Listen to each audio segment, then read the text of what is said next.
اليوم رانا في مشروع جديد اللي هو عبارة عن كرسي متحرك ذكي لذوي الاحتياجات الخاصة.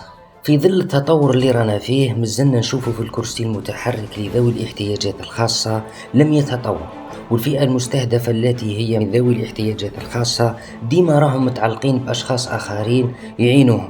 مثلا إذا احتاجوا الكرسي باه ينوضوا يمشوا ولا يروحوا يقراوا ولا يقضيوا الحاجات تاعهم، كان لازم يستعينوا بأشخاص آخرين، هو اللي يعطيهم الكرسي وهو اللي يجلسهم عليه وهو اللي يدير البطارية تشحن.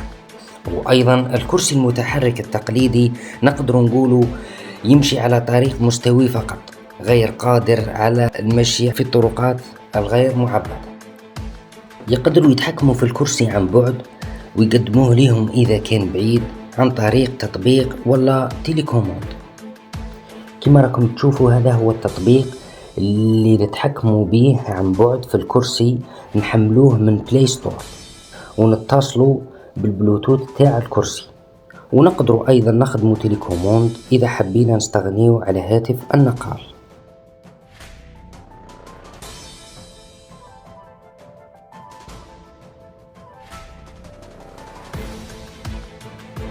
وبالكاميرا اللي وضعناها يقدروا يشوفوا الكرسي وين راه، ويقدروا حتى الأولياء والآباء يشوفوهم من راهم.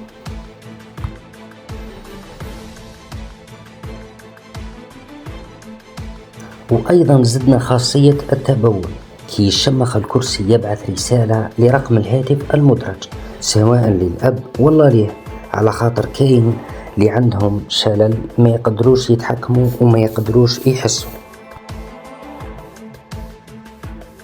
هكا يقدر يروح يبدل ولا ينظف روحه وما يتحركش أمام الناس. يقدروا يمشوا على الطرقات الغير معبدة والصعبة من خلال دفع العجلات الأربع في الحالات الخاصة، والحالات العادية يمشيوا بعجلتين خلفيتين فقط. لتفعيل خاصية الدفع الرباعي يضغطوا على زر التفعيل، ويقدروا يديروا الكرسي يشحن عن طريق الشحن اللاسلكي. كما راكم تشوفوا في هذه البياسة نتاع الشحن اللاسلكي خاصة بالهواتف النقالة، نقدروا نخدموا وحدة خاصة بالكرسي وديروها في الحيط، وهو كي يحب يشحن البطارية يقرب الكرسي للحيط حتى يتلامسوا فيتم الشحن.